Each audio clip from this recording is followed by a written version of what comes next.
اچھا واصل بھائی، ایک کویشچن جو بہت زیادہ ہمیں ریسیو ہوتا ہے اور بہت زیادہ اس کے بارے میں لوگ جاننا چاہتے ہیں اور ان کا کنسرن رہتا ہے، جو کہ مجھے لگتا ہے کہ اچھی بات بھی ہے، اور وہ ہے اللہ سبحانہ تعالیٰ کی قربت، اللہ سبحانہ تعالیٰ کا قرب کیسے حاصل کیا جائے، ان کی محبت کیسے حاصل کی جائے. اور یہ اتنا امپورٹنٹ کویشچن ہے کیونکہ ہوتا کیا ہے، میرے خیال سے ہر انسان، جو میرا پرسنل ماننا تو یہ ہے کہ ہر انسان کے دل میں، ذہن میں یہ خیال، یہ سوال ضرور آتا ہے، اور اگر اس کو وہ جواب نہیں ملتا نا صحیح والا، کیونکہ ظاہر سی بات ہے وہ پوچھتا رہتا ہے، کبھی کسی سے پوچھتا ہے، کبھی کسی سے پوچھتا ہے، اور اگر اس کو وہ جواب صحیح نہیں ملتا تو کبھی کبھی پھر معاملہ خراب ہو سکتا ہے. یعنی ظاہر سی بات اگر کسی نے اس کو کچھ اور ایسا جواب دے دیا کہ it's okay, keep on living your life, کوئی بات نہیں، کوئی مسئلہ نہیں ہے، تو ایک اچھی ڈائریکشن میں جو انسان جا سکتا تھا، اپنا جواب بہتر طریقے سے حاصل کر سکتا تھا، وہ کسی اور ہی راستے پر چل پڑتا ہے.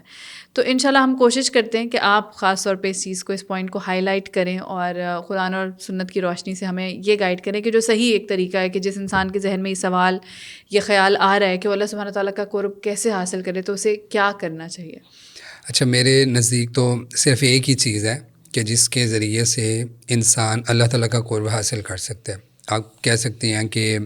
ایک سٹرونگ والا جو ریلیشن ہے نا، کہ صحیح مضبوط، کہ انسان کے دل کے اندر ایک تڑپ پیدا ہو کہ میں اللہ تعالیٰ کے قریب ہو جاؤں اور اللہ مجھے بھی سنے، مجھ سے بھی باتیں کرے، میں بھی اللہ تعالیٰ سے باتیں کروں. وہ قرب جو ہے نا، اس کا ایک واحد ذریعہ مجھے نظر آتا ہے کہ پہلے آپ اپنے رب کو پہچان لیں کہ آپ کا رب ہے کیا.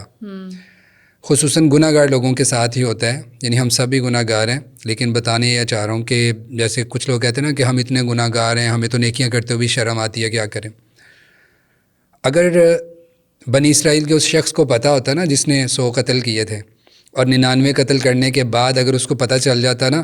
کہ ایک اللہ ہے جو غفور ہے، جو رحیم ہے، بخشنے والا، رحم کرنے والا ہے، تو وہ 100واں قتل کبھی بھی نہ کرتا. 99 تو اس نے کر لیے تھے، لیکن اس کو اس عالم نے یہ کہا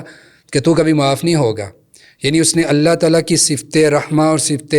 غفور کو جو ہے نا اس سے چھپا دیا.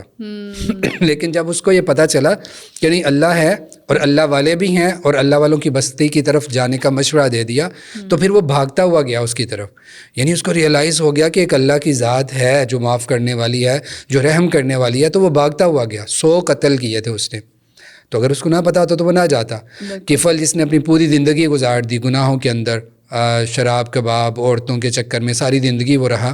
اور زنا کرتا تھا، بدکاری کرتا تھا. اس کے ساتھ بھی یہی ہوا. جب اس کو ایک دفعہ اس کی وہ چچا کی بیٹی نے ڈرایا کہ میں اللہ سے ڈرتی ہوں اور اس وجہ سے گناہ نہیں کر رہی، تو اس کو یاد آ گیا فوراً، اور وہ سمجھ گیا کہ اچھا میں بھی معاف ہو جاؤں گا. تو جب آپ کا تعلق آپ مضبوط بنانا چاہتے تو اللہ تعالیٰ کو پہچانیں. یہ ایک بہت بڑی چیز ہے جو آپ کو اللہ تعالیٰ کے قریب کر دیتی ہے. جب آپ تھکے ہوئے ہیں تو آپ کو پتہ چلتا ہے کہ اچھا ایک ذات ہے جو مجھے بڑے اچھے سے سننے والی، میری کیئر کرنے والی ہے. آپ کہیں پھنس گئے ہیں، آپ کو کوئی کیس نہیں حل ہو رہا، تو آپ کو یاد آتا اچھا ایک وکیل بھی ہے جو وکالت کرتا ہے، جو کارساز ہیں.